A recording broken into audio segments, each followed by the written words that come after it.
Chapter 10. 10.1 The Boycott. Quraysh were constantly seeking an effective means of paralysing the Prophet Muhammad's call, ﷺ. After much deliberation, they decided to make a covenant against the Prophet, ﷺ, his clan and tribe, Banu Hashim and Banu Abdul Muttalib, and all the Muslims. There was to be a complete boycott, social and economic. They would not buy or sell to them, they would not marry with them, nor give them their daughters in marriage. They wrote down this covenant and hung it, like all important proclamations, on the wall of the Kaaba. This covenant meant the financial ruin of both the Prophet's people ﷺ, and the Muslims, but they never thought of abandoning the Prophet ﷺ, and his message. They had to take refuge in a gully in the mountains, where they lived a life of hardship and severe deprivation, but they were strengthened by their faith and with the belief that they were doing the right thing. Then Quraysh went to the 3 men who were married to the Prophet ﷺ's 3 eldest daughters and asked them to divorce their wives. They said, "You have taken a burden off Muhammad, return them to him, let him be occupied with them." 2 of the Prophet's daughters ﷺ were married to the 2 sons of Abu Lahab, the Prophet Muhammad ﷺ's uncle and bitter enemy, a man who collected much wealth but did nobody any good by it. The 3rd daughter, Zainab, was married to Abu al-As, a cousin of Khadija. The 2 sons of Abu Lahab divorced their wives according to the wishes of Quraysh and their father. But Abu al-As, although he had not entered into Islam, refused to take orders from Quraysh or divorce his wife according to their bidding. Abu al-As was a courageous and honourable man, as will be revealed later. This boycott began in the 7th year of the Prophet ﷺ's calling, and it lasted for 3 years. During those 3 years, the Prophet ﷺ's people lived in a state of near starvation, besieged in the mountain heights. They were eating up their capital, their children were growing hungry and thin, their elderly were becoming weaker day by day, but they would not bow to the tyranny of Quraysh. Quraysh had meant this boycott to be a lesson for would-be Muslims, a deterrent against Islam, but the Muslims suffered it with patience and courage. What the Prophet ﷺ himself suffered with perseverance and fortitude, he used to place stones inside his waistband to quell the pangs of hunger, earned him the sympathy and respect of many. He used to descend once a year during the sacred months to address the pilgrims, and the pilgrims responded with sympathy and admiration for the man who had endured so much for what he believed. Some of the Qurayshis themselves were appalled at their own cruelty to their kin. One of them, Hisham ibn Amr, used to sneak out at night with camels carrying food until he reached the place where they lived. Then he would whip the camels to run forward into the Muslim camp. 10.2 Breaking the Covenant. When Hisham ibn Amr could no longer bear to see the Muslims in this condition, he decided to campaign against the hard-hearted and unfair behaviour of Quraysh. So he went to another of the Qurayshis called Zuhair and said to him, "Zuhair, are you content to eat food and marry women when your uncles are starving in the mountains? If they were my uncles, I would not endure this wrong." The 2 men agreed to work diligently together to break this unfair boycott. They spoke secretly to 3 others, and the 5 men set to work to sway public opinion. Then one day, when they felt the time was ripe, Zuhair went 7 times around the Kaaba, then called out to the people, "People of Mecca, shall we eat food and wear fine clothes when Banu Hashim are perishing in the mountains? By Allah, I will not rest until this unfair and wrongful covenant is broken." As soon as Abu Jahl heard these words, he cried, "Never! It shall not be broken!" The other 4 rose up to support Zuhair. Abu Jahl then saw by the hostile faces around him that he had no support, and that, by the persistence of the 5 men, the matter had already been settled. He feared speaking up when he found himself alone, so he said no more. They went inside the Kaaba to tear up the hateful covenant, but found the work had already been done. Termites had eaten up the entire covenant except the first line, which read, "In thy name, O Allah." Now the Prophet ﷺ's people could come down from the mountains, buy, sell, and resume a normal life. But those 3 years in the mountain had taken a heavy toll from them physically and financially. Khadija, genteel and delicate, was not used to the hard life of privation, and her health had suffered. Abu Talib, who was in his 80s, had also felt the strain, and soon after they returned, he lay on his deathbed. 10.3 Quraysh meet the messenger at Abu Talib's. The Quraysh feared that the situation between the Prophet Muhammad ﷺ and them would deteriorate further after the death of Abu Talib. They went to the dying man and asked him to intercede between them and his nephew, so that after he was gone, Quraysh would not be rent by strife. The Prophet ﷺ met the leaders of Quraysh at his uncle's house and said to them, "In truth, all I ask is one word that you shall give me. With it you shall dominate the Arabs and have ascendance over all foreigners." 10 words, not one, said Abu Jahl. "Ask all you wish.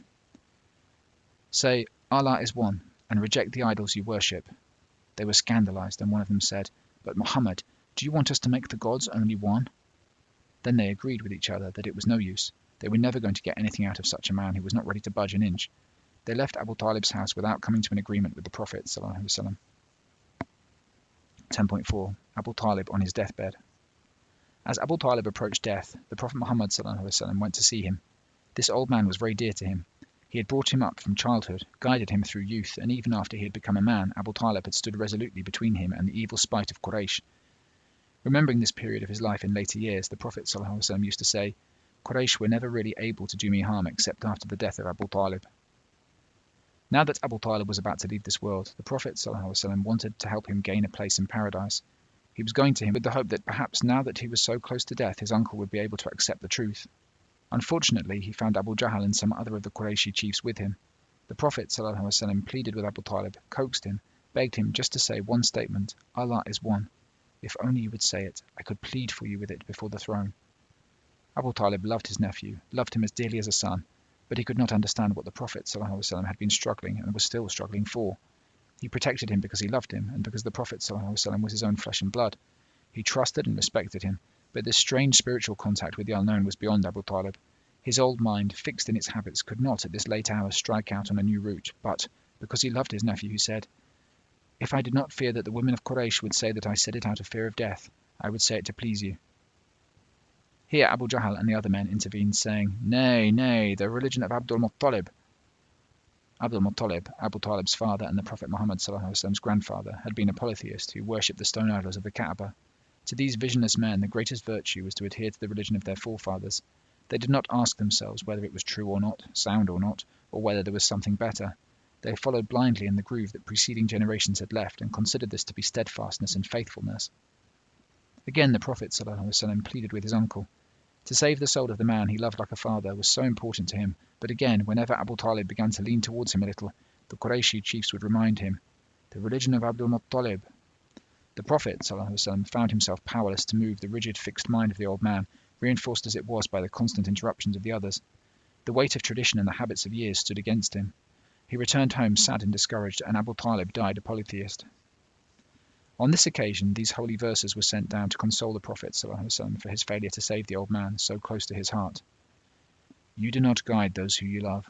Allah guides whom He will, and He knows best those who would be guided. Surah 28, verse 56. 10.5. Khadija passes away. A few months after the death of Abu Talib, Khadija, whose health had suffered from the years of privation in the mountains, passed away. Khadija had been the affectionate and understanding wife, the companion in struggle, the sincere friend, the first person on earth to believe in him. Khadija had dedicated her whole life to the service of her persecuted husband and her Lord. She who had cheered his heart and tended his wounds, who was part of Allah's mercy to him, was no more. The Prophet Muhammad ﷺ felt no loss so greatly as this one. External support had been weakened by the death of Abu Talib, and now love, comfort and understanding at home were lost with the death of Khadija. The Prophet ﷺ was now a lonely man. He left a cheerless house to preach and struggle for Allah's sake and returned to a cheerless house. At this very time, when he had suffered such grievous bereavement, Quraysh augmented their campaign against him. He walked, a solitary light gleaming in the dark evil of Qurayshi superstition. After Abu Talib's death, the insults and injuries of Quraysh had grown more bold and vicious. The least of it was that one of their rabble poured dust over the Prophet ﷺ's head, which was considered a great insult, but he bore everything with courage and perseverance for the sake of his mission. Patiently he would go to Fatima, his daughter, for her to clean him. Fatima could not bear to see her father suffer such humiliation. She used to sob and sob as she removed the dust, while the Prophet ﷺ kept comforting her, saying, Do not cry, my child. Allah protects your father from men. He meant that Allah protected his life, but suffering, insults and injuries were the price of standing against evil. 10.6. The Prophet Muhammad ﷺ goes to Taif. Quraysh were stubborn and heedless. Those of them who had the ability to understand had already entered into Islam. Those who did not persisted in their idol worship and superstitions.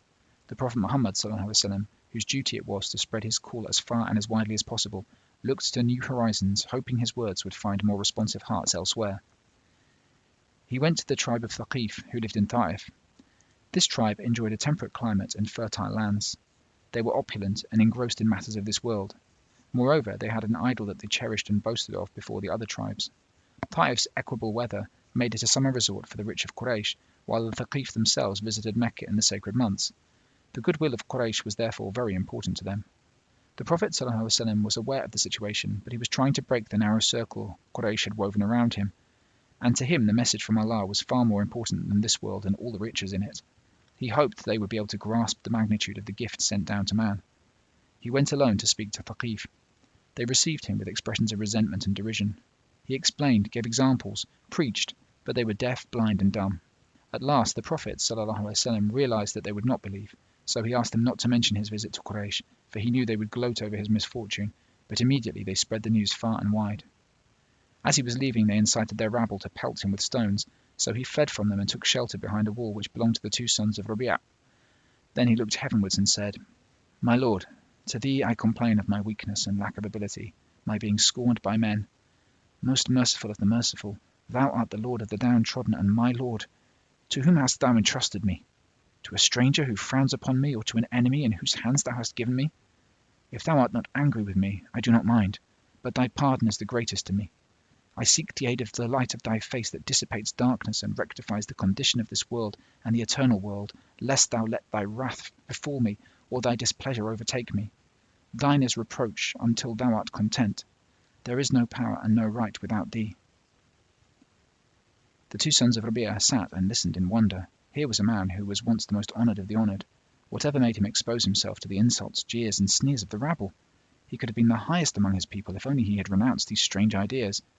Out of pity they sent their boy Addas to him with a bunch of grapes.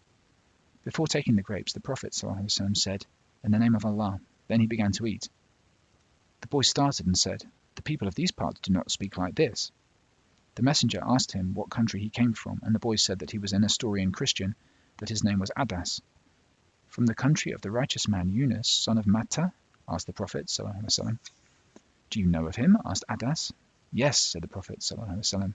"We are brethren. He was a prophet, and I am a prophet." Addas bent down and kissed the Prophet Muhammad ﷺ's forehead, hands, and feet, while the two sons of Rabi'a watched on in wonder. They had seen what had happened to those who did not follow the ways of their fathers, so they called Addas and said to him, "Addas, be careful. Don't let that man lure you away from the religion of your forefathers, for it is better than this." When they heard from Thaqif what had happened, Quraysh were in ecstasy. They increased the venom of their attacks, but whatever he had to suffer, whatever he had to endure for Allah's sake, the Prophet ﷺ bore with a patient courage and indomitable will. Even after his hostile reception at the hands of Thaqif, he did not give up, but continued to address the tribes who came on pilgrimage to Mecca. Abu Jahl, however, would not let him alone, and went wherever the Prophet ﷺ went, to try and belittle him and his message in the eyes of the tribesmen. The messenger was not content to wait for the tribes to come to Mecca, but went to them in their own homes, where he talked to them, read the Quran, explained that he was a messenger sent to them, but in vain. They were unmoved. Some of them answered ungraciously, while Banu Amr said that they would follow him, provided that if he were victorious they would rule after him. When the Prophet ﷺ replied that such matters were in the hands of Allah, they lost interest.